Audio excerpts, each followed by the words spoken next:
Now, here we are, and everybody is qualified. They are starting to grid, and up front will be Patrick Gitter and Jeremy Edwards, followed by Joseph DuPont and Otto Cruz in the second row, Kevin McCann, Lucas Gortman in the third row, Brian Heaslett, Eric McCarthy on the fourth row, and Pudge Nowski himself in ninth, Charles Joplin in 10th, Dale Weiser in 11th, Scotty Too Hottie is in 12th.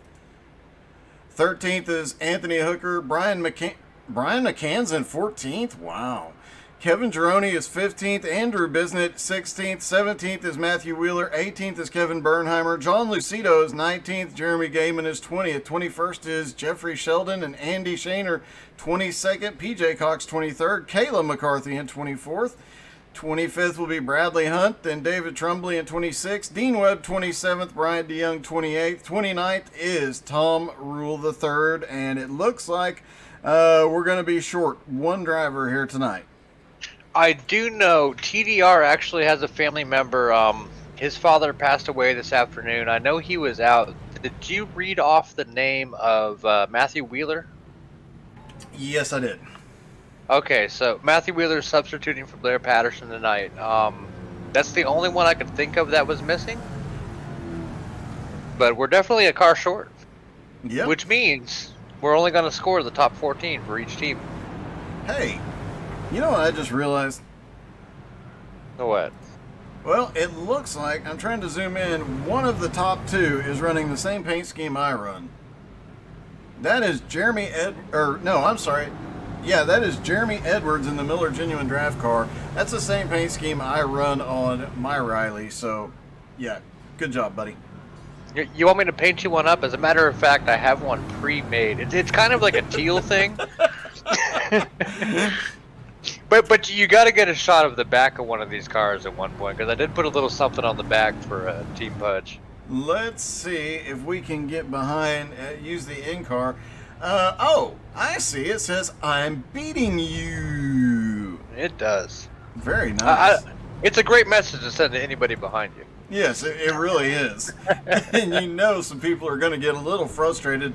It's worth noting these cars do bump draft really well, and there are a few places on this track where you can bump draft, and I'm guessing that some Nowski Nation guys might be bump drafting some of those TDR cars before the night's out. I don't think you can bump draft in these. Oh, you can bump, you can. And you can draft, but I don't think you can combine the two. You can. You better both be going straight. I mean, you can not do it in a turn, but you can bump draft these, and it works really, really well. I used to run in a league that ran these on ovals on Sunday mornings. I can promise you these things can bump draft. All right. Well, there's no mistaking the TDR cars out there. Those things are bright. Yeah, they definitely are standing out tonight. It looks like your entire team actually has them on tonight as well. So that'll make it easy to identify who is winning as the night comes down. 35 laps. It'll take about a minute and 20 seconds, I believe, was the lap times I was seeing in practice. So, yeah. This thing will be over quickly, but I guarantee you it's probably going to get really, really exciting, really, really fast. I think we're going to see some action in turn one as everybody tries to get as much as they can on that first lap. Yeah, I agree. All right, and it looks like, yep, we are coming through the last corner. And the Porsche pace car about to drop down pit road. There he goes. Barney the flag man has the flag, drops it. A green flag is in the air. They are down and away. And oh goodness, if you've ever raced at Watkins Glen, you know you're holding your breath through turn one. Turn one's not that bad. Plenty of room for forgiveness. It's coming into the two and up to those S's that it gets a little dicey when the weight gets lifted off those tires. It can get a little sketchy through turn one. A lot of these guys having been there for the first season, a lot of respect, and it looks like a lot of patience. In an open session, that's not always the case, and that's where you tend to see a little bit of the chaos at turn one, as they're already at the bus stop. That thing. Yeah, if you can say anything, the fact that you said they're already there, everyone on this track is fast. I mean, there's no doubt about that. It's who's faster than who. And you know, the one car that has moved up the most positions so far is in 12th place now. That's Kevin Bernheimer, has picked up 6 spots already. You know, I've seen Kevin run stock cars on road, and I've seen him run some GT3s, but I've never seen him run these cars, and it's interesting to see how quickly he is moving up. He's definitely a good road racer, but who knew he was going to be... Oh, as we were starting to see some activity. Yeah, and that'll be a local caution here. Let's see, Bradley Huntley into the bus stop, just went off. Looks like 2 punch cars there. Yep, and Bradley Huntley took the worst of it, and it took him a while to get going. Otto Cruz went off as well, and it looks like Brian... Let's take a look and see, where is Otto. Otto got stuck in the sand on that third corner from the last corner, number 9. Yeah, and I think along with Otto, I did see a TDR car there pulling out and getting back on the track. So it looks like 3 punch drivers and 1 TDR driver involved in the pair of incidents there. Yeah, looking now. Oh, it looks like we just had a couple of guys. Looked like whoever was at the front was getting on their brakes a little bit earlier, and that is what sent everybody around there. And that is a concern when you're in these high downforce cars and these high speed cars, is that you end up some people brake a little bit sooner to get the run off the corner. Some people try and carry as much momentum as possible. Different braking points can lead to a lot of different problems. I will say, after reviewing that incident, on the plus side, these cars are very forgiving in the sand trap. You're not going to get high spotted like you will in one of the Indy cars. No, that is definitely true. Yeah, another car on the march right now, John Lucido, who started 19th and is now up to 10th. And it shouldn't come as any surprise. Brian McCann started 14th. He's now up to 8th. Yeah, that doesn't surprise me. That's a good thing for Team TDR, of course. Yeah. Where's brother Kevin? Kevin is now up to 3rd. And where did he start? 5th. Oh, that's not that great. He only went up 2 spots. Come on, McCann. You can do better than that. Get in gear, McCann. It looks like Kayla McCarthy was involved in an incident. Let's see if we can see what happened there. And into the bus stop. Oh, she clipped the grass on the entry to the bus stop. Went around. Fortunately, she managed to get really lucky, and everybody knew she was there. She gets turned around and gets going, but that's going to send her all the way back to 27th, and a bit of a heartbreak from the young lady we expected to see come in here and be dominant this season. Of course, it is early on. Well, and to her credit, good heads-up racing. She got to a stop. She let the other cars go by. She didn't try to do one of those wacky 180s in the middle of the track and catch some other cars. You know, you got to respect a driver who respects the other drivers on the track. This is definitely true. Patrick Gitter still in the lead. Joseph DuPont, and we did not see Joseph DuPont all last season. New driver to TDR? You know, I think he was involved in one of the TDR versus Nowski races.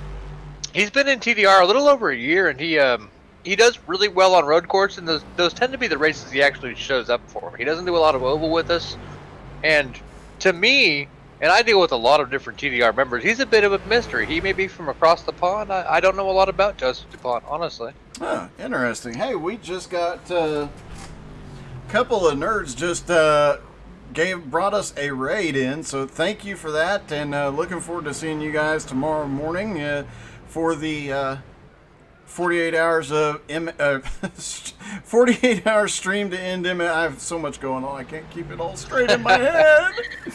But, I know the feeling.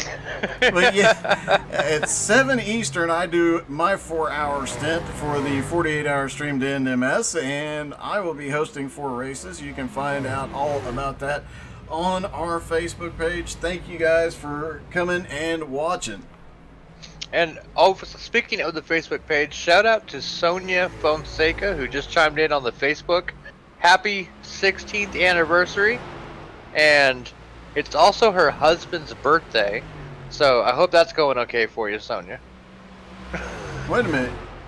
Isn't her husband on track somewhere? Now I have to go look. I don't. No, I believe he opted out of this race specifically because it was their anniversary. But he was in the race I ran at 8 o'clock tonight. And, you know, Yeah. I don't know. I don't know. Where's your husband, Sonia? Is he okay?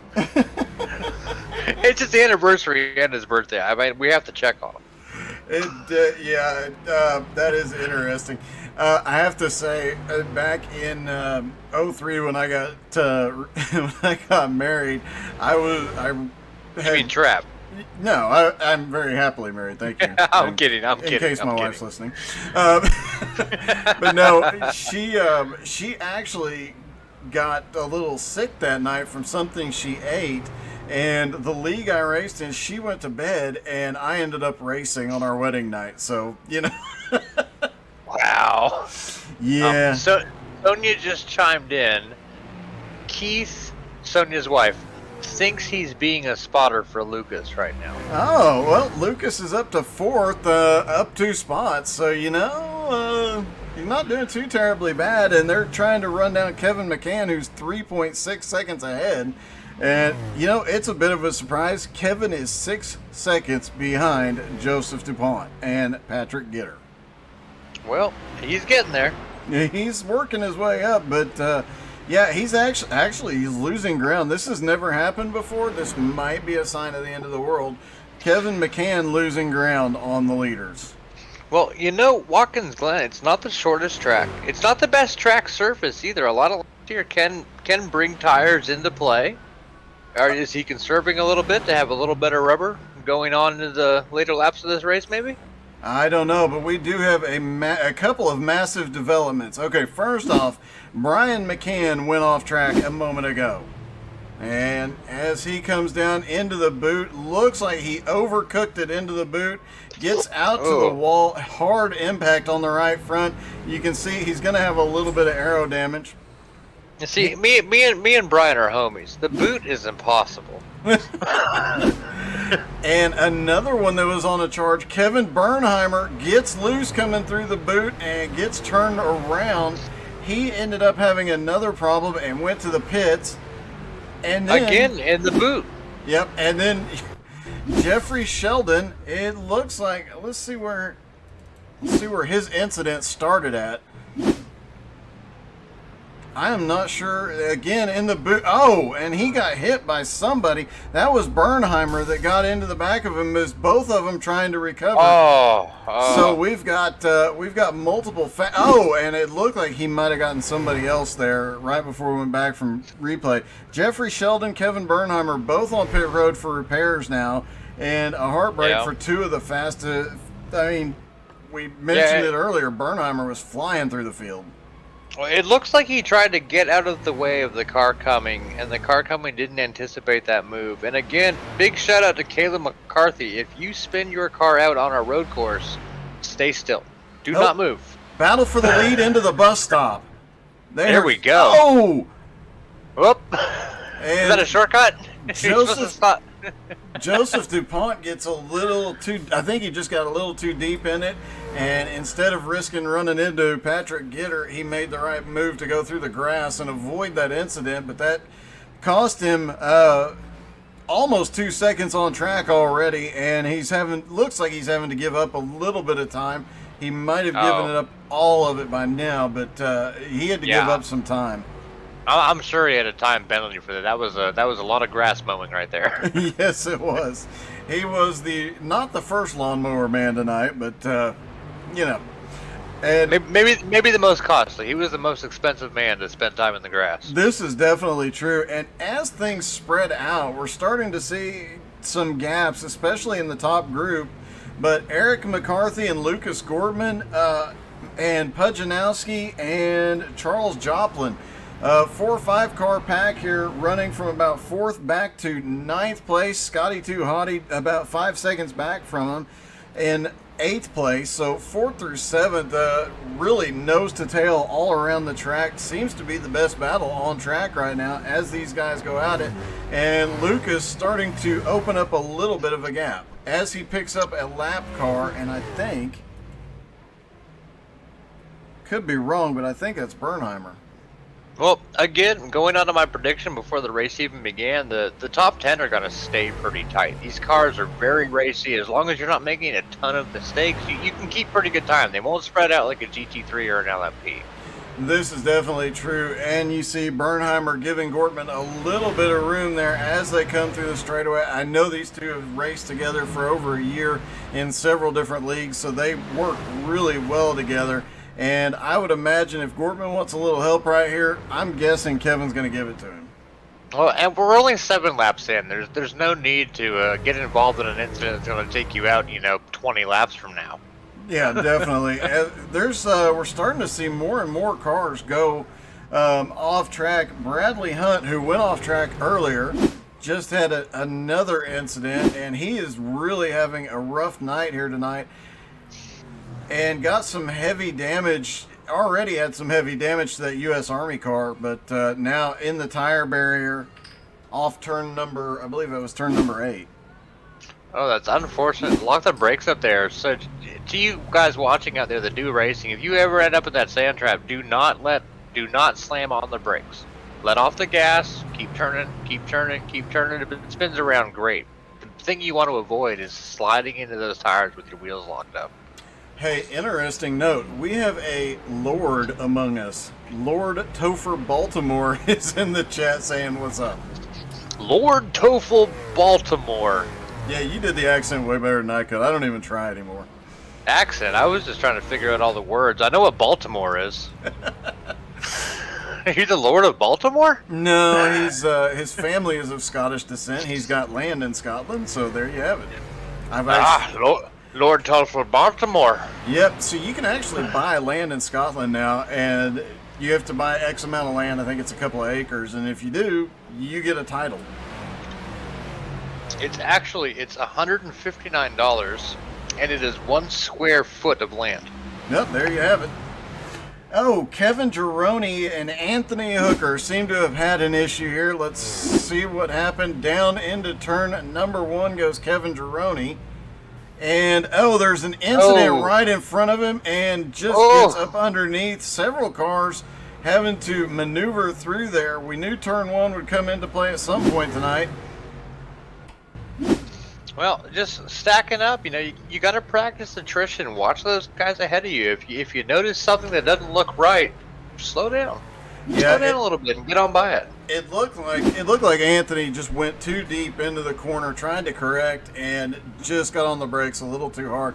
The brakes on these cars are almost analog. It's almost on or off. They have some grip to them and they have some give, but you reach a certain point and then they're just locked, and it's a bit tricky. As Joseph DuPont just had another issue as well.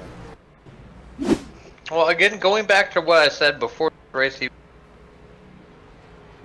Oh, well, we lost you for a moment. When you're on the brakes, you got to go straight.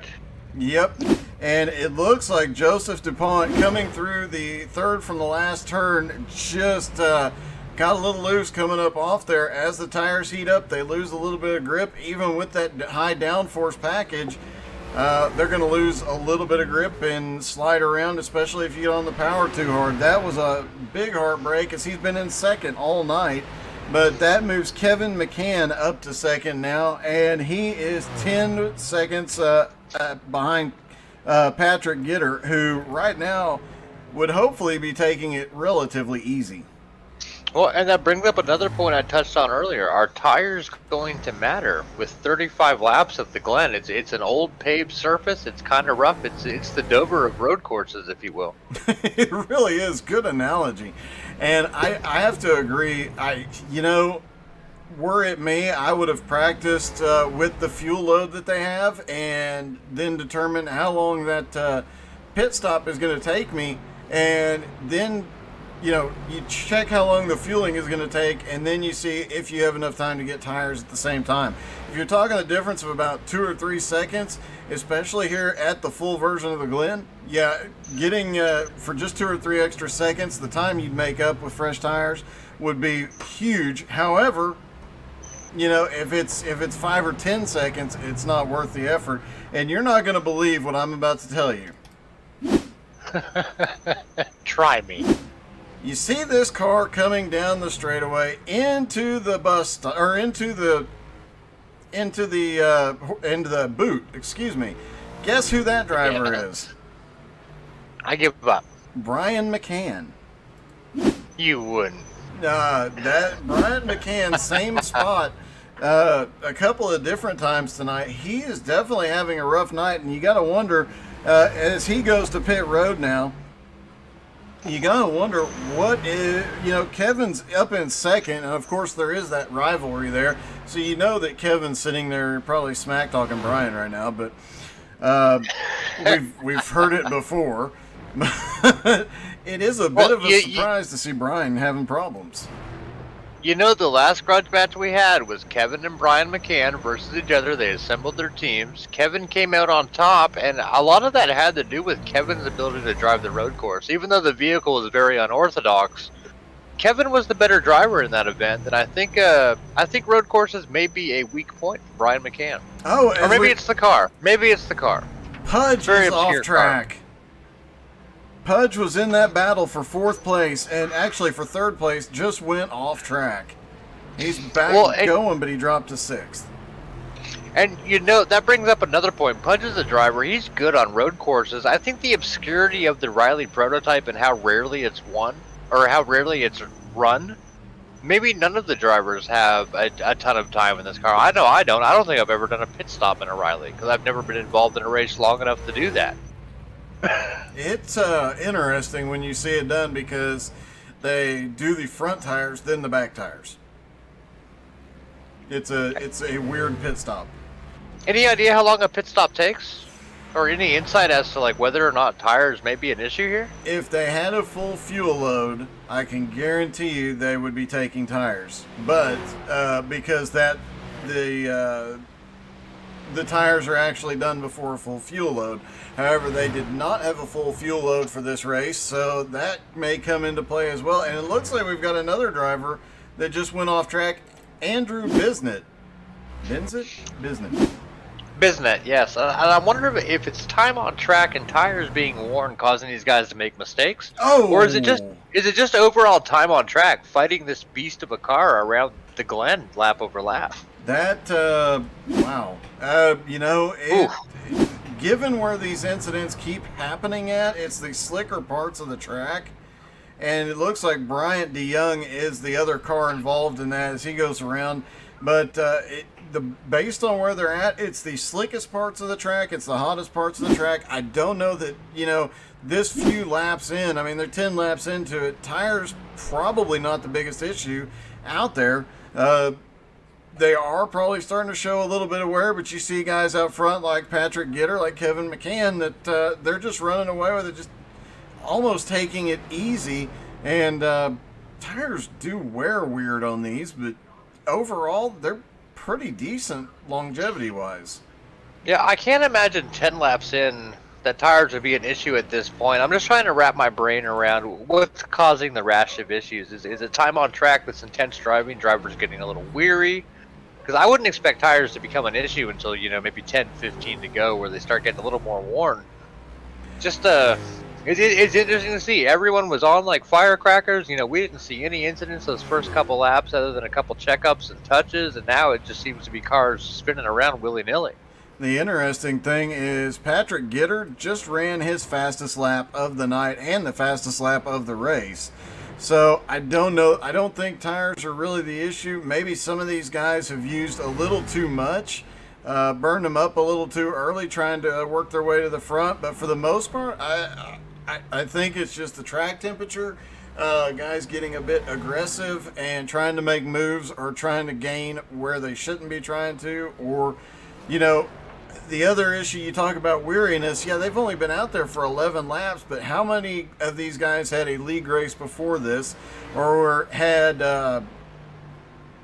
or were in? We know from last season, these guys put on multi-hour practices leading up to the race. So that could be the issue as well. Well, rumor has it Patrick Gitter actually picked up Cole Trickle's crew chief, and I think he's on a special set of sticker tires that might just be coming in. That would explain everything. They're match perfect and staggered special is my guess. I do believe that's the first time in broadcasting there's ever been a Days of Thunder race during the first broadcast. I would like to own that. Yeah, I guarantee you nobody's ever quoted. And you know what? I guarantee you Patrick Gitter probably is sitting in the car saying, "If you ain't first, you're last." And I think that might be, I'm safe in saying that's the first time Talladega Nights has been quoted. I would say my favorite quote from Talladega Nights, but it involves superiority in urine. Please, dear God, no. I think that's one of the 7 words you can't say on television. Probably so. These guys are at lap 23. I actually did not hear how many laps they could go on a tank of fuel, but I am guessing as Pudge and Scotty Too Hottie just hit pit road, it looks like it's about 12 laps on a tank of fuel. We might actually see 2 stops tonight. We'll have to wait and see how things play out. But those 2 drivers, either that or they are short pitting. That is. Well, and I think. Go ahead. I'm sorry. I didn't mean to interrupt. Oh no, that's fine. That's another possibility. Is everybody's short pitting? The other car on pit road right now, Andy Shaner. Well, I was just going to say, you and I, coming from an oval background, we're big into the American NASCAR oval racing thing. Less experience with the road races, and even less experience with these Riley prototypes. Like, this car isn't driven nearly as often as it probably should be. It's a fun car to drive. We look at an oval race and we go, okay, they're at 75% fuel. They can get this many laps in. And you and I are very well informed and can comment on what's going to be an issue later in the race.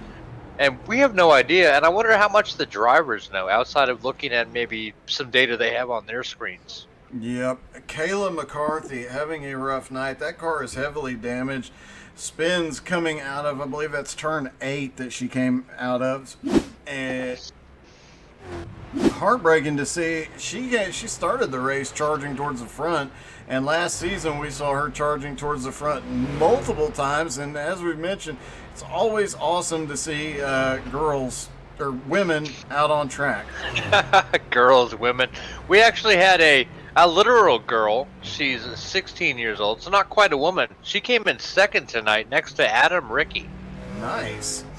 Yeah, Adam Rickey brings a lot of speed to the oval racing, and I mean it was thousandths of a second separating the two. Now I might have helped with that, but it was a very close finish, and she almost had it. It's really interesting. One of the women I race with, she actually talks about, you get into these public races and as we've got a car wrecked. I think that was Adam Bisnett. Let's take a quick look. You get a lot of women that get grief when they get out there, but once you get into the right group, they tend to be like big brothers and very protective of them, and I can say that is definitely the case. Yeah, absolutely. Same on our side. I mean, we've got Shanna Hart, we've got Sonia Fonseca, we've had a few race. We actually did we called it Ladies Night. We did a no damage dirt street stock, and we invited the wives of all of our regular drivers to come out and race. Some of them had no experience at all, and I'll tell you, they were putting down some pretty good lap times. Oh my, yeah, I can imagine it. My daughter was in a league for the spouses and children, and she actually got a win in an SR8 at Rockingham, and Rockingham is not an easy track to win at. So, in any car. Yeah, I think women have a special skill set separate from men that is very well attributed to long haul racing. As men, we want to charge, we want to race, we want to go forward. Women will lay back, they'll be a little more analytical, they learn very quickly, and they'll look for that opportunity. And I think the two dynamics between the way men and women are kind of hardwired, so to speak, lends a lot of natural ability more towards women than men. Oh my gosh, I don't know what happened, but just a moment ago, it just by the alerts, it looks like chaos ensued. First off, Jeffrey Sheldon goes off track coming down to the last turn. Hard hit to that car. Just a few seconds later, John Lucido has an incident, and he is just coming almost out of the boot, gets loose coming up out of the boot there. Then a few seconds after that, Dean Webb has an incident just past him in the third from the last turn, and we've seen a couple incidents right there where they get up into the, and Dean got actually caught in the wall and had to tow because his car was stuck in the wall. I think some of what we're seeing is these guys pushing to the outer limits of the track, getting on those rumble strips, and the two things it does is loosen the car up, but the rumble strips, because of the way iRacing stays on top of these tire models, the rumble strips tear the tire up just a little bit, just like they would in the real world. Yeah, and I will say with this latest update to iRacing, outside of the issues we had on Wednesday when it was released, I think this is the least complained about tire model to ever be released.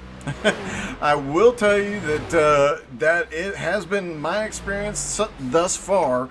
However, there's a lot of question marks on the dirt tire model, but time will tell on that one. I can tell you these tires felt really good earlier tonight. They felt really even. The fall off was even. The grip was even, and yeah, it was just really well balanced for the tires for the car. So, there's one guy at iRacing that spends his entire life just going from tire manufacturer to tire manufacturer, testing, gathering data, and helping update these models. So it's awesome to see that they just keep working on it. How do I get that job? Because this job only pays when I say stuff like Makoni Setup Shop. Your setups, their victories.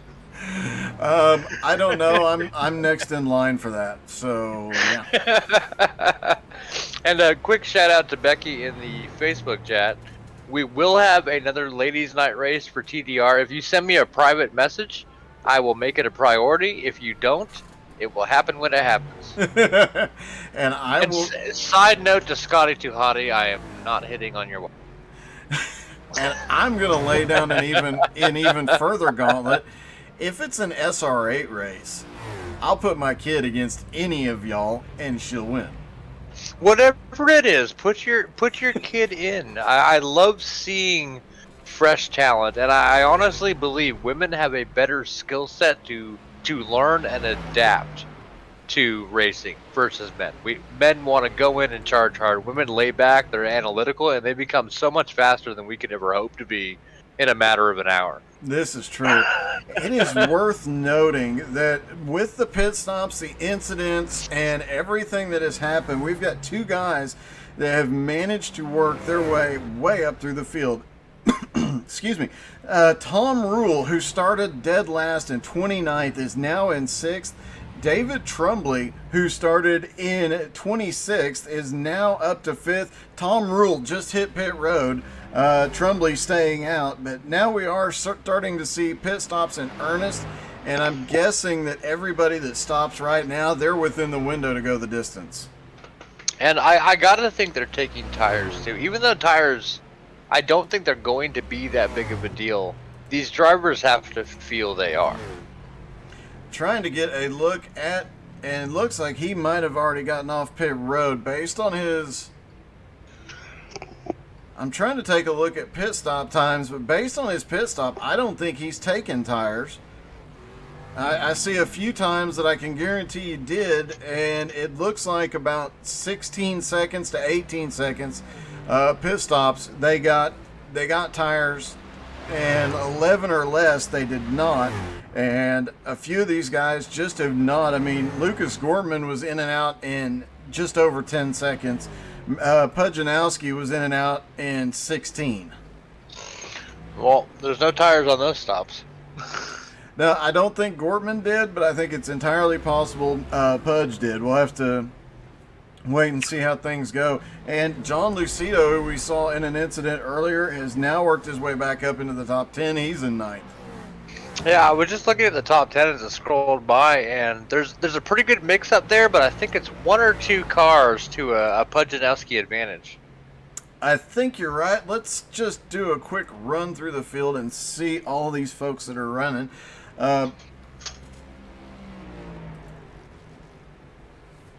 Push button. Anyway, Patrick Gitter currently in the lead. He has a 16-second lead over Kevin McCann. So you've got Pujanowski out front, Kevin and TDR in second. Then you've got Eric McCarthy in third, who just got past Charles Joplin, literally going into the bus stop. Charles Joplin now in fourth.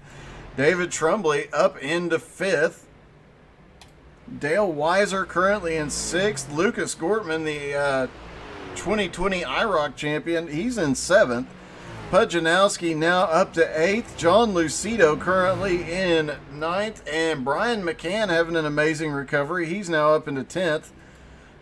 Tom Rule in 11th. Scotty Two Hotties 12th. Brian Heaslett 13. Matthew Boston Wheeler is in 14th. 15th is Jeremy Edwards. PJ Cox is in 16th, but on pit road at the moment. Kevin Gironi in 17th. Jeremy Gaiman is in 18th. Andrew Bisnett 19th. And Andy Shaner currently in 20th. Then Anthony Hooker 21st. Brian DeYoung 22nd, Dean Webb 23rd, Kevin Bernheimer still on track despite a couple of incidents and some heavy damage earlier. He's in 24th. Caleb McCarthy is 25th. 26th is Jeffrey Sheldon. And it looks like Otto Cruz, Bradley Hunt, and Joseph DuPont are all off track and probably done for the night. My takeaway from that is top 5 is 3-2 for Pujanowski. 6th through 10th is 3-2 for Team TDR. So here we go again, season 2, starting off with some really close points. And we'd expect nothing less. No, definitely not.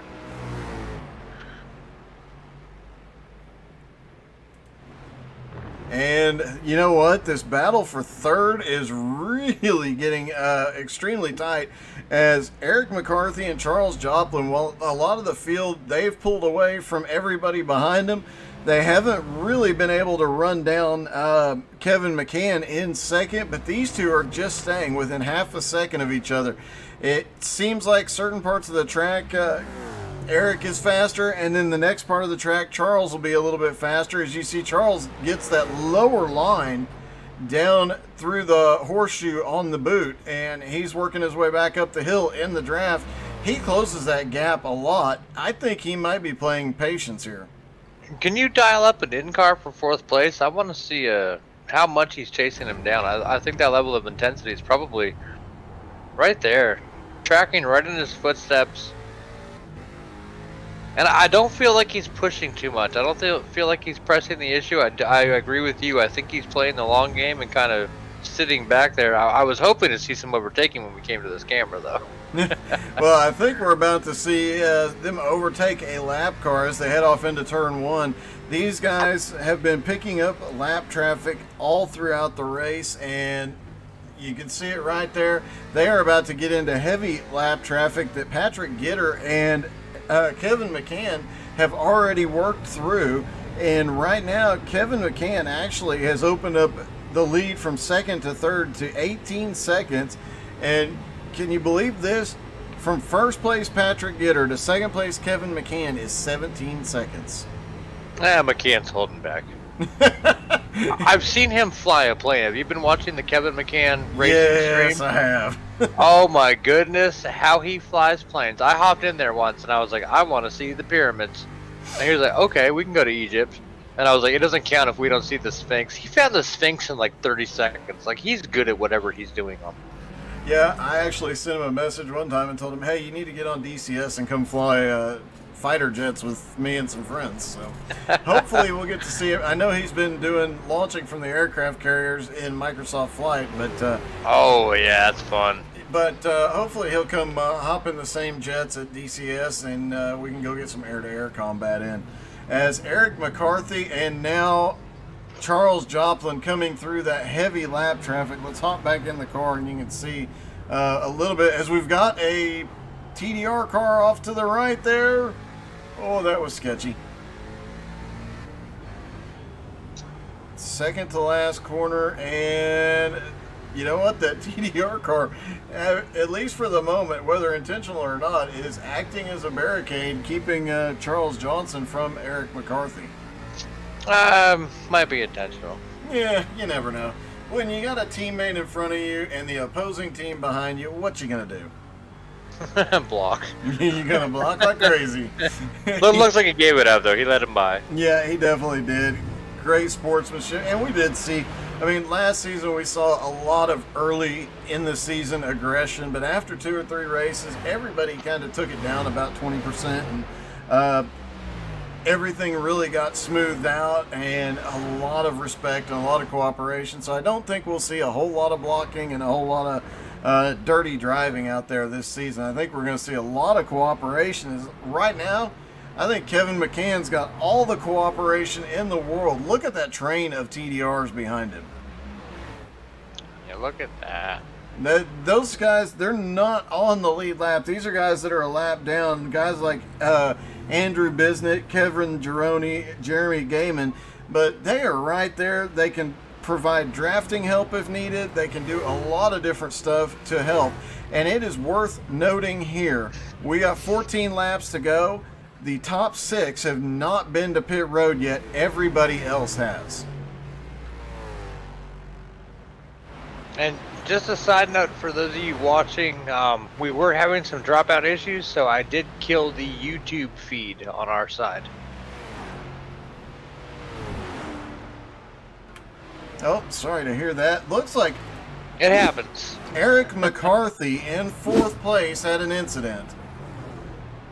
And it looks like the same place we've seen a lot of incidents coming down the 3rd to last corner. He manages to recover that car really, really well, though.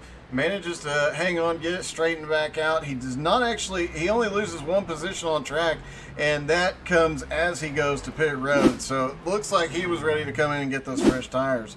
Those top 4, though, man, they are really saving the tires, playing some good strategy here, and they can pretty much pull any pit strategy they want at this point. Yeah, I think the pit strategies are gonna be okay. Again, I don't know how bad the tires are. I'm not out there. It's a lot of laps to run. Maybe you need them, maybe you don't. But it seems like the pit stops are pretty quick. Usually in road cars, they take a little bit longer than I like personally. But it seems like they're in and out under 30 seconds. Yeah, they're actually really, really quick, and you know, it just kind of depends on which car and which method of pit stop. As the leader comes to pit road, Patrick Gitter now on pit road. Kevin McCann now gaining a little bit of ground. Now pit strategy really comes into play for the leaders. And what lap? We're 17 to go right now. We're 13 to go, and Charles Joplin actually got back by David Trumbley. Oh wow! So that's gonna be,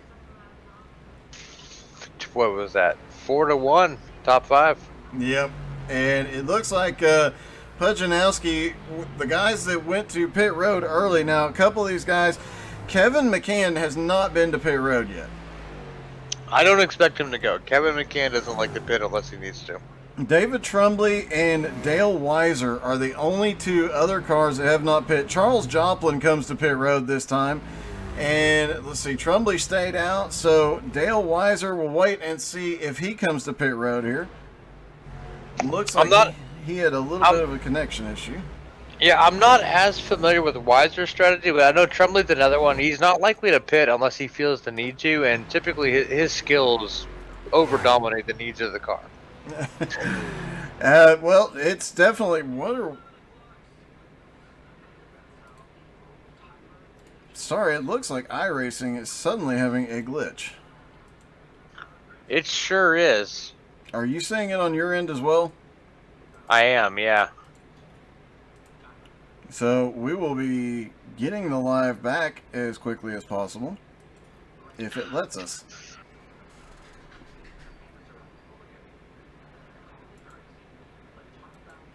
Well, if you can hear us, Doug is working on the issue we're having with iRacing.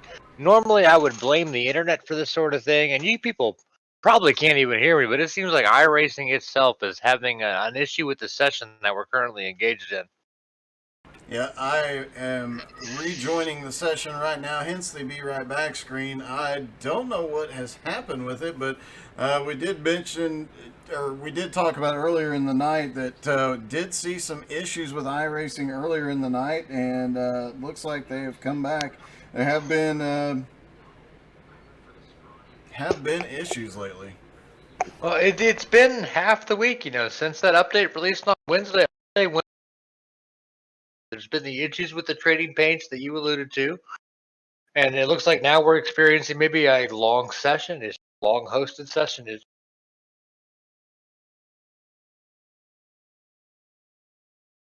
Yeah, and it looks like it might actually have affected the stream. I don't know if iRacing just started taking more resources as well, but trying to get everything back up and running as quickly as possible here. Yeah, there's really no telling. Every time iRacing kind of technical broadcast, strictly bandwidth related, but being able to see your screen, from my side of the booth, it was like, oh, iRacing had a problem. Yeah, and it was really weird. About the same time we started seeing cars disappearing was about the same time that we started seeing glitches with the stream itself. So I don't know exactly what in the world is happening here. Well, and when the issues began, I thought it was related to the bandwidth, and I was like, okay, let me kill the YouTube side of the stream, and we'll preserve Twitch and Facebook, because you and I discussed this prior to the broadcast. Like, there might be some issues. Well, there's some issues. Yeah, it looks like, and hopefully this double checking things to make sure we have everything back up and running. It looks like everything is working, and we're back tracking the race here, but I don't know. Hopefully we don't have any more problems. 11 laps to go. Kevin McCann has not been to pit road yet. David Trumbley or Dale Weiser. It looks like the Facebook stream is doing okay. Yep, and just looking at the... just check the Twitch screen. Well, Becky's saying you had a little bit of cut in and out a few minutes ago, so not sure what in the wild, wild world of sports is going on, so to speak. Now, who can say? We need to email iRacing about this promptly, because they care about our problems. Yeah, I think they've had a rough week. I know that some of myself and other guys that have worked in the IT field have spent half the week defending them because, given the size of their team, they do an amazing job. I'm in that same camp. Even if their team was bigger, the amount of stuff that iRacing gives us for what little money we pay for it and what small team they have, the fact that it runs every day is in itself impressive. Oh, leader on pit road. Kevin McCann just goes to pit road, and now Patrick Gitter in second place, who has already been to pit road. He's going to come around, and we might see a change for the lead while the 33 of McCann is on pit road. Here comes Patrick Gitter by him. McCann still in the pit box, and it looks like Patrick Gitter is going to take the lead here. Well, the gap Patrick already had on McCann from first to second was the equivalent of about a pit stop. And when you and I think pit stop, we don't even think about entrance time and exit time. That's another 5 seconds on either side of the stop. So I expect that gap to open up, and I think Patrick Gitter is definitely asserting his dominance. Yeah, it actually, here at Watkins Glen, just looking at the numbers, because I was curious when you said that, it for the entire pit stop, from pit road entry to pit road exit, from basically the entire time you have to be down to pit road speed, the average has been 42 seconds.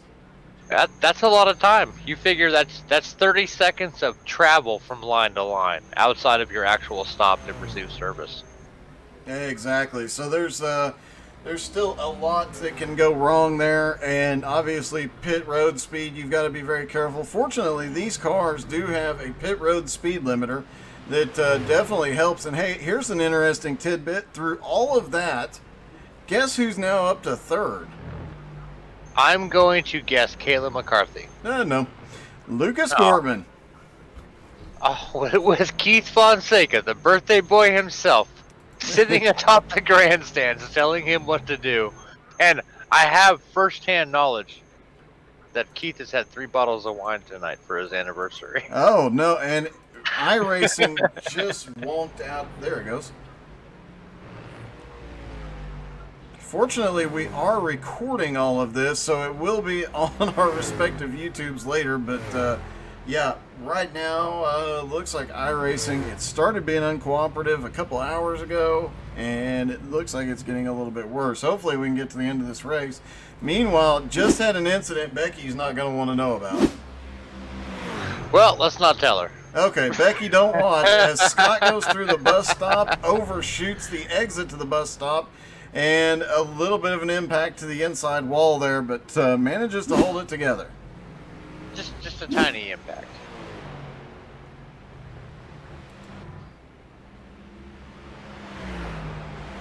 No, Topher, it was not you, buddy. It's been iRacing has been a bit wonky tonight. Yeah. You and I discussed before this broadcast about the triple streaming and what kind of bandwidth and internet it would take for the upload and all that. I don't think that's been the issue at all. I think iRacing started the joke. I killed the YouTube stream in a hope to maybe it's bandwidth, but I feel like iRacing's really the brunt of the problem. Yeah. And again, I defend iRacing. I blame them a little. But Just explaining, not blaming. Right. It's a lot for what they do. So, bear with them as you bear with us.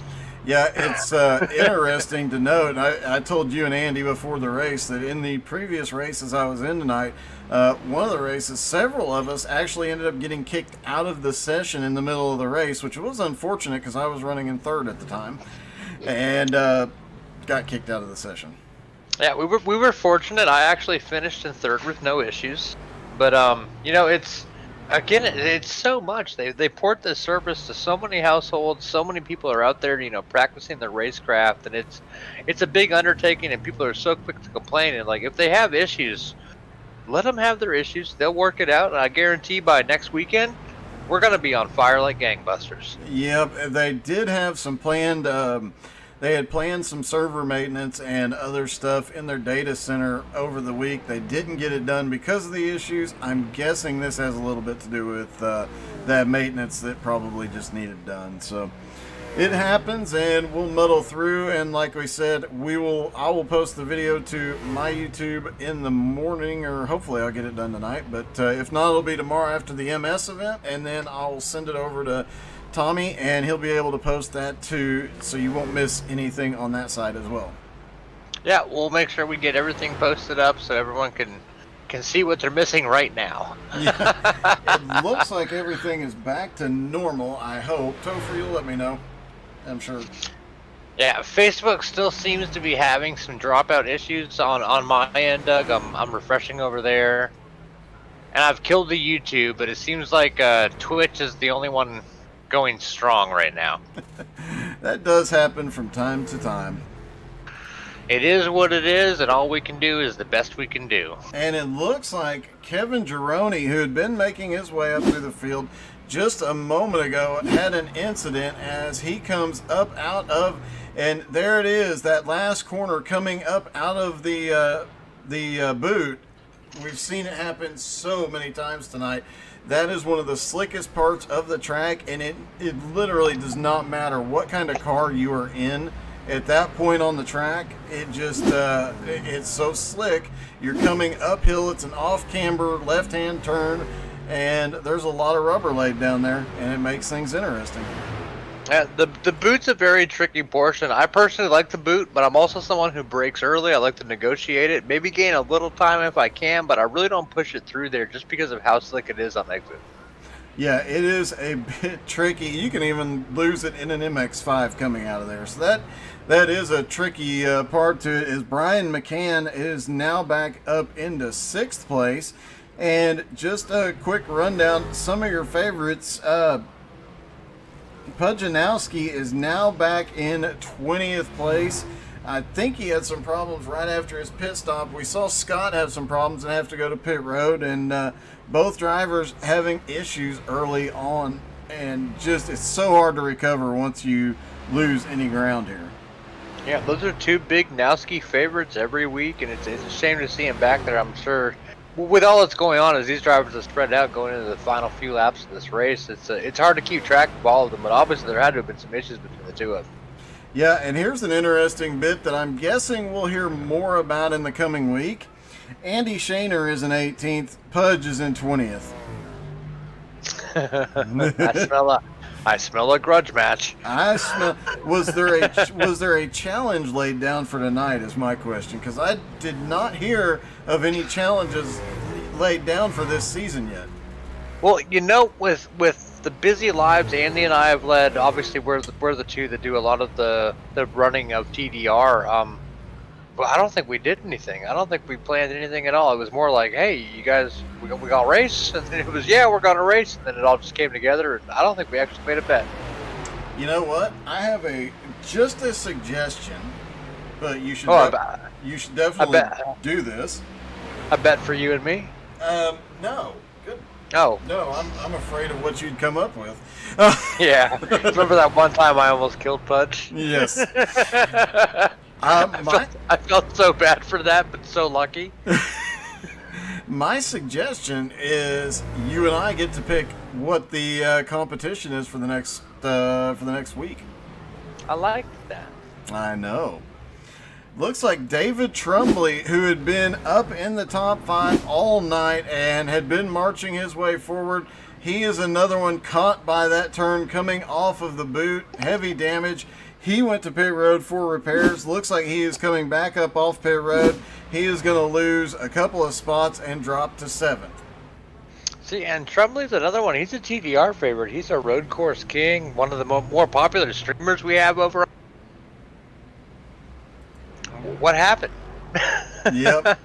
And just the same thing we've seen time in and time out. It looks like Andrew Bisnett had another issue as well. Slightly different corner here.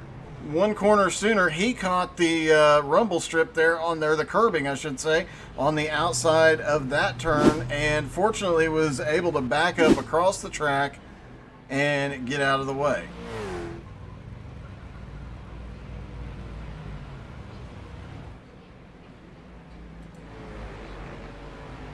As they come around, and it looks like Patrick Gitter just picked up the 5 to go here. Well, he's getting there. Getting there. Yeah, he's got an 18.7 second lead over Kevin McCann in second. Lucas Gortman currently running in 3rd place. 39 seconds back from the leader. Eric McCarthy in 4th. He's actually gaining on Gortman now. Just under 2 seconds back, and that gap is closing. I think that's going to be the two cars to watch coming into this as they spread out. I mean, honestly, up in 1st place, I think you and I are the same philosophy. You got a quarter lap lead. You lay back. I don't think second's ever going to overcome first as long as he keeps the tempo somewhat reasonable. There was an incident on that last turn. It looks like Jeremy Edwards might have caught a little bit of grass and something happened right in front of him. Let's take a quick look. Jeremy just gets wide coming through the second to last corner, and there you see a car piled into the wall, and it looks like it's Bradley Hunt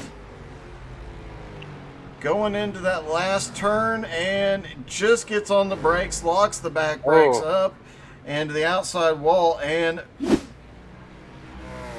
Brian Heaslett, as he drops off down into the boot, gets loose through the big horseshoe in the boot. So a lot of chaos going on here, and these are guys that pitted earlier on, so they're starting to see some trouble as Scotty Too Hottie and Andy Shane are both on pit road now.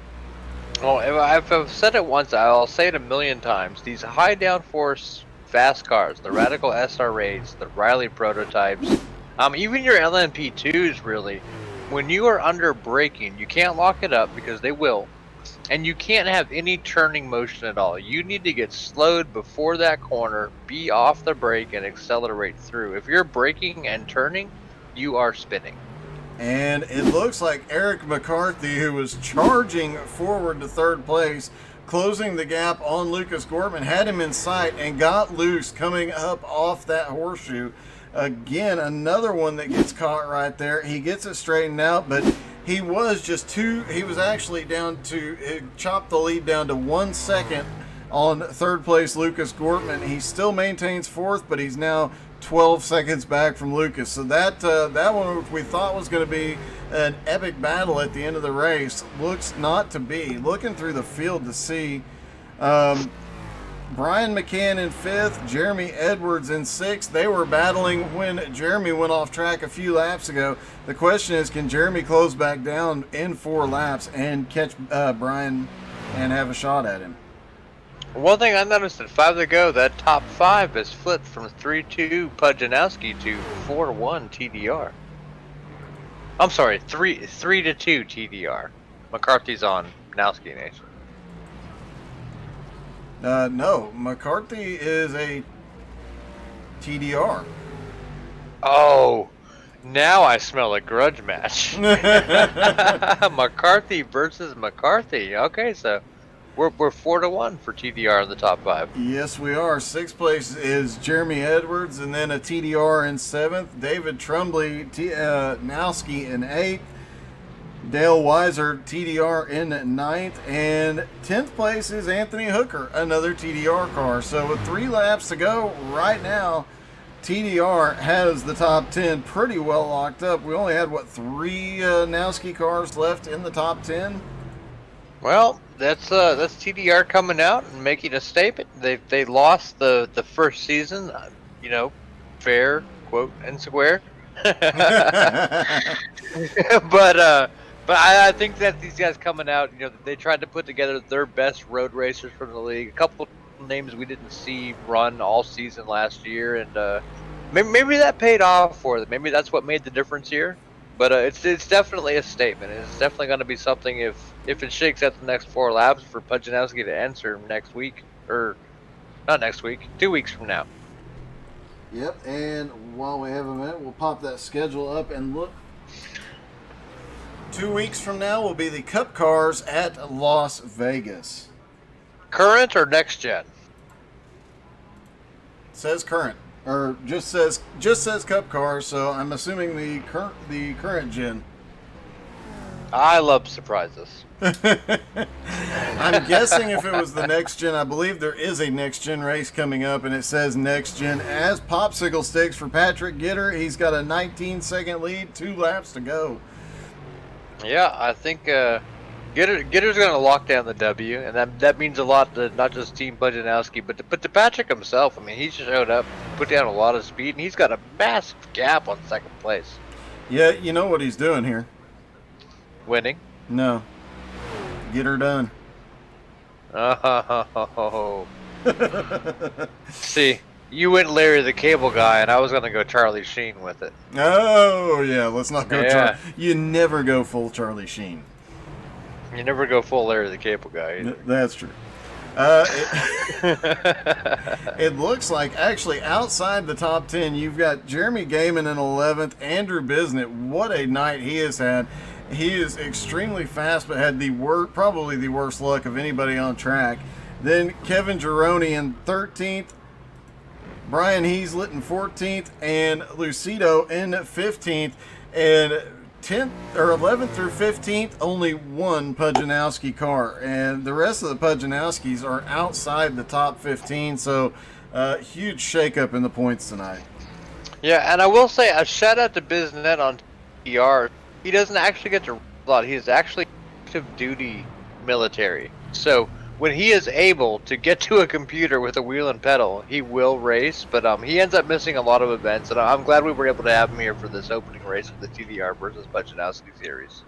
Yeah, it's great. Oh, and we've got, and just as we were talking about him, and he loses it coming up out of the boot again. Another car getting caught by the exit to the boot, and Patrick Gitter getting the white flag. He is going his up through the S's for the final time. Kevin McCann second, Lucas Gortman third, Eric McCarthy fourth, Brian McCann fifth, and I'm thinking that this is going to be a dominant TDR night to start the season. Which is ironic because Pujanowski is winning the race by the driver. But I think TDR really did show up tonight, and they brought their A game, and I think this is going to be a massive points advantage going into race 2. Yeah, but as you recall, when we were at Las Vegas last season, that was an interesting race that flip-flopped a lot of drivers, a lot of points, and once we get into more of the ovals and more of the stuff that some of these guys are more adept at, I think we're going to see that points, it's going to be up in the air every single race. So I think that's when this race definitely gave an advantage to one team, but we'll have to see as the season wears on. Can Nowski come and dominate a race, or will TDR just continue to open the lead up? Well, it's a long series. I think at the end of the day, anybody can win this series. I mean, obviously TDR came out strong early on last time, and a lot of that was based on teamwork versus Pujanowski assembling his fans basically.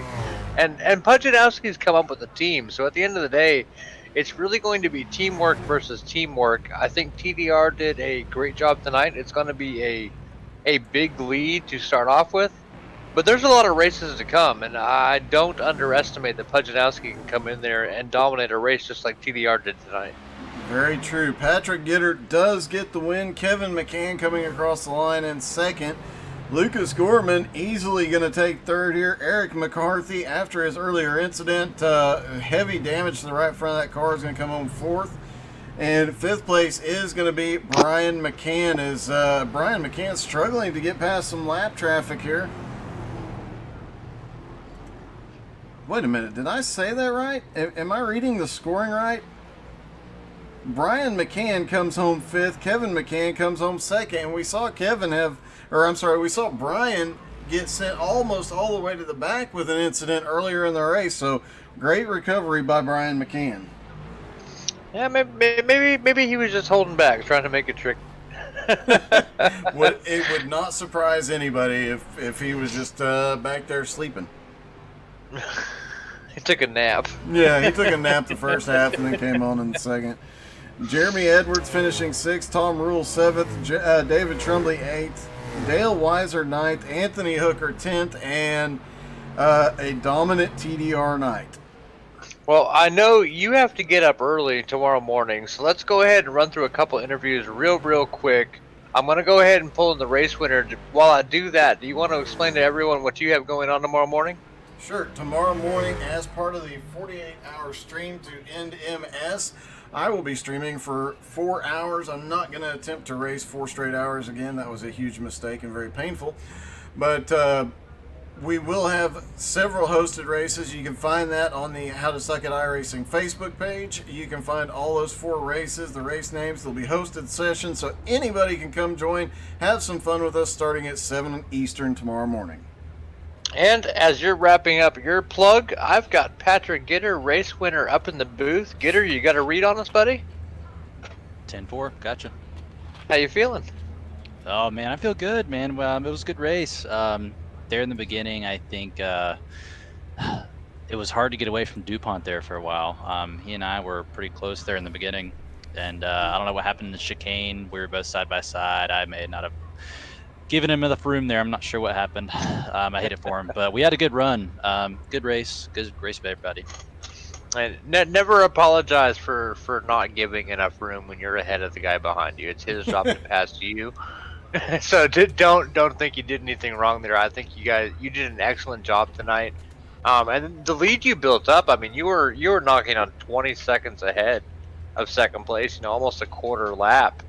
Is road racing your thing? Are you the ringer for the road courses? I don't know if I'm the ringer. We've got a bunch of guys that are fast, that are good. We've been doing some endurance races lately. Some guys that have been getting into that. We've been practicing the road courses. So we've got some guys that are faster on the road courses. Coming from a bunch of us that are oval guys predominantly. Same on It's the been fun. TDR side, yeah. Yeah, yeah. I did a little. When I first got into iRacing, I ran road predominantly, and then I got into oval, and now I've been doing a little bit of both. So it's been interesting. It's been nice to get back into it. Well, hey man, congratulations on the W. As far as the points shake out, it looks like it probably was a TDR victory in this event. But man, you showed a lot of speed, and I can't wait to see you run in the next road course. I think you might be the ringer that doesn't want to admit it. Yeah. We'll see, guys. I appreciate it. I hate it for the guys that got disconnected. I don't know what happened. I think we lost a few drivers back there. That Yeah, there some was. technical Yeah. thing, but I'm excited to have this road race series, or at least some road courses mixed in with the series here moving forward, and I think it'll mix things up a little bit. So it'll be fun to see how it goes. So You Patrick, got a bunch. I have to Go ask. ahead. I have to ask this one question, and it's very, very important about the future road races and the rest of the season. Sure. Are you going to get her done? Oh, I'm gonna get her done. You know it. I think that's the nickname I've been volunteered. at Well, this point, it's been so. volunteered officially tonight because it was broadcast. So there you go, buddy. Awesome. All right, guys. Well, I appreciate it. Thanks for broadcasting for us. Absolutely, Patrick. Appreciate you, buddy. Yep. Take care. It sounds like that technical glitch did hit a lot of people tonight, and based on some of the laps down that we see here, yeah, that definitely impacted some guys tonight. That's a heartbreak. Yeah. That makes a lot of sense, and I didn't want to let Patrick down coming off that big W. But there's only one more road course coming up. That's going to be Lime Rock, December 17th. Oh, that'll be an interesting one too. I can't remember what car they're in for that, but that's going to be a lot of fun. I love Lime Rock. Yeah. Well, ahead of that, I see Dega, I see Bristol, I see Nashville Speedway, street stocks in Charlotte. I mean, that's basically the Daytona of street stocks. We got some good racing coming up. But first race, season 2, I think we got to bring Pujanowski himself and Andy Shaner, the head of TDR, in the booth at the same time. You agree? Oh yes. So let me go ahead and get Matthew dialed up here, and then bear with me. The iRacing glitches have affected the radios as well. Whoop, whoop. Why did my job get so hard all of a sudden? Because I had the hard job all night, and now it's your turn. Well, I have to do this one in stages, so we're gonna dial it up, dial it up, dial it up, and I think I have them both in the booth. So let me, Matthew, Andy, you guys got a read on me? What's up, guys? Hey, what's going on? So, season 2, race 1, broadcast over 3 channels. We got the 1, 2, 3 going on over here. I think that was a victory for TDR overall. Pujanowski's boy Patrick Gitter pulled it off. We saw the teamwork developed over the season. How do each of you feel about how your teams have come along going into this first event? And I'll start with you, Pudge, just because I know you're streaming and you love the talk. I appreciate it. Man, we're excited about this season, and we had a little rocky start there at the start of the race, but we were really starting to make some good charges, and I'm just glad. I mean, all in all, the racing was fairly clean for the type of race it is. So I was excited about that. Congrats to both teams, and I'm excited to see how the rest of the season plays out, man. Now, Pudge, we have to bring this up, and we'll let Andy comment on it in a minute. But there was not a challenge laid down between you two prior to this event because obviously lives and everything going on. So the idea has cropped up that Tommy and I will come up with the challenge that the loser has to do every race. Oh, okay. Well, I'll owe Andy a T-shirt on this one, and you guys can make the rest of them. All right. Next race, Carolina Reaper. No. Please, God, no. I have something far, far worse in mind. Don't worry. So Andy, we feel like TDR pretty much secured this first victory. How are you feeling about Team TDR coming into this event for season 2? Do you smell that? Do Smell you what? smell it? It smells like domination to me.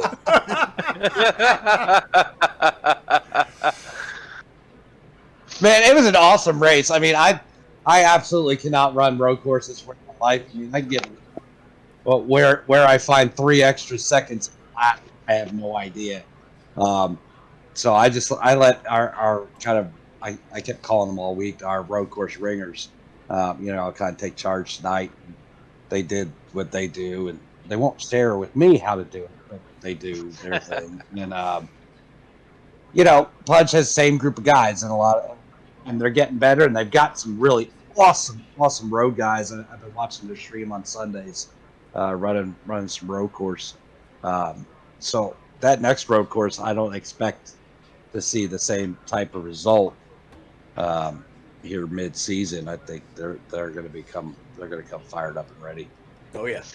So I've got a quick question for Pudge and Nowski.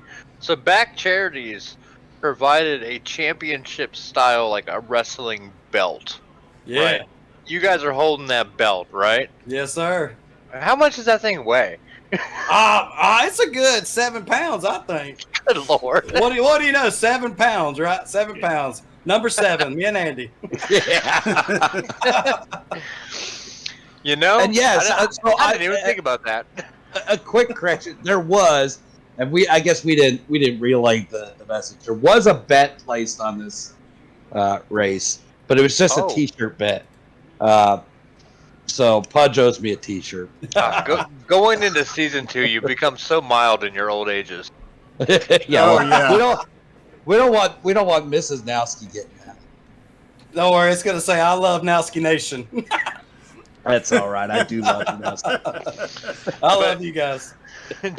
Gentlemen, very entertaining race. Nowski, your boy Patrick Gitter brought home a W. Andy, the other 13 guys in the top 15 brought home the win for TDR, and I agree. It smells like domination on your side. Yeah, they'll be a little bit from what you're seeing on the results. Pudge and I got to get together. There was a little bit of guys dropping out of the race. I think the race was screwed up. So the points are not going to get away, at least from what I'm seeing or what I'm thinking, are not going to get away the way you're viewing them right now. Yeah, we had some video issues on the broadcast side, and our immediate thought was some kind of bandwidth issue, and it was an iRacing issue. Just watching Doug's screen, like it was all over the place. So I bet our relatives they blacked out, and then 10 seconds later it just disconnected a couple of our guys. Yeah, it was four total guys dropped, 3 Nowski guys, and then we had Matt Wheeler drop, but he actually dropped twice. Which was like just strange as anything. It's interesting. Some very wise man might have mentioned something about it pre-race just to warn you guys. I could be wrong, but I've heard some very, very wise old guy might have said something. Well, I don't know any wise people. Well, let me tell you this. During the race, when we were like, dang, our relative just blacked out, our guy Kevin Bernheimer was like, yeah, my race before, 4 guys got disconnected when it happened. And sure enough, 5 seconds later it happened. Yeah, 4 guys too. That's just it's crazy. Ironic because that's how many got dropped from my race earlier. 4. Well, and on the other side of that, we ran a race at 8 o'clock over on the TDR side, our Friday Night Lights series, and we had no issues. It was a great race, like no problems at all. Yeah, it's funny how the service affects different people differently, and Doug is on my side here. Don't hate iRacing for it. It's a massive project they do. Bear with them. Oh yeah, bear with us.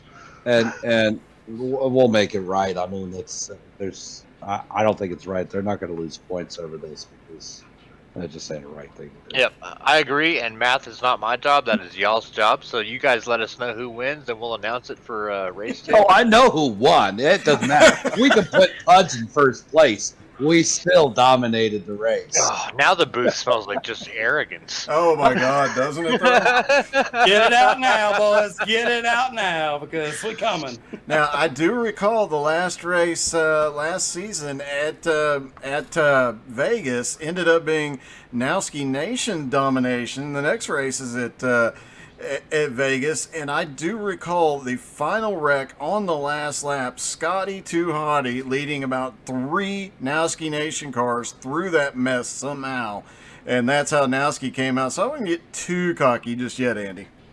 Yeah, we're not going to get too cocky yet, but we definitely they got an uphill climb. That they do. Well, gentlemen, race 1's in the books. We know what happened, and we're gonna go race 2 and talk more what happened later. Congratulations to both of you. Both of your teams showed up. Y'all both raced hard. Only one person can take the W home, but it's a real treat to watch what the two of you guys have been able to put together with these teams. Yeah, we appreciate you guys. I appreciate everybody over at Nowski Nation. Yeah, definitely. Being so supportive of everything TDR does, and it's really been awesome because guys are kind of coming back and forth. We hosted a practice event I think last week in TDR, and some of the guys from Nowski were like, "Hey, can we jump in?" We're like, "Absolutely, come have some fun." So, go ahead, Matt. I'll let you rebuttal. No, you're good. I appreciate all you guys, all parties, and what time's the 9/11 race tomorrow? I got to work in the morning. Is it in the morning? Oh, are you talking about my MS thing? Yeah. Yeah, I'll have my first race at 7 Eastern, and then there's one race every hour for 4 hours while we're doing the MS awareness stuff. Good deal, boys. Good deal. Good deal. I'll see you guys tomorrow night then, and appreciate what all you guys do and for this league, and I just appreciate everything on both sides. Thanks, Absolutely, we appreciate you guys putting on the show. Before I let you guys go, I want you guys each to throw out your website, your social media. Go ahead and plug your stuff so everybody can figure out how to find each of you and how they might even be able to become a part of what we're doing here in the booth. Yeah, definitely. Check out Pudjanowski on Twitch and Nowski Motorsports on Facebook. And I believe Nowski Nation on YouTube as well. I don't really mess with the YouTube too much, but Twitch, Facebook, I alternate every other day on them, and just great communities. And I know TDR is a great community as well, and that's why we deal with them all the time, man. Absolutely. Thank you, Matt. Yeah, and for us, it's Tyler Daniels Racing on Facebook. Come be a part of the 12 weekly leagues that we run. It's all inclusive. Nobody can be too good. Nobody can be too bad. So we welcome everybody, and anything BACC. So back charities, back barbecue, back sports on YouTube. Barbecue is coming, by the way, very shortly. So be on the lookout for that.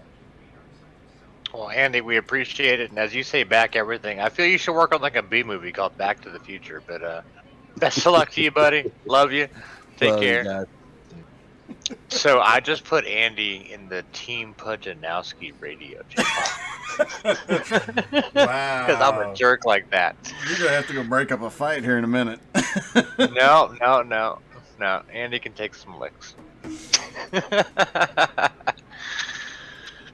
But Doug, tomorrow morning, 7 a.m., I probably won't be up then, but if I'm up, what time do you finish? 10 a.m., is that right? 11 a.m. Eastern. So yeah, it's they're doing 48 hours of streaming for the MS Society. So it'll start at my portion. My 4 hours starts at 7 a.m., runs to 11 a.m., and we will keep handing it off throughout the next 48 hours.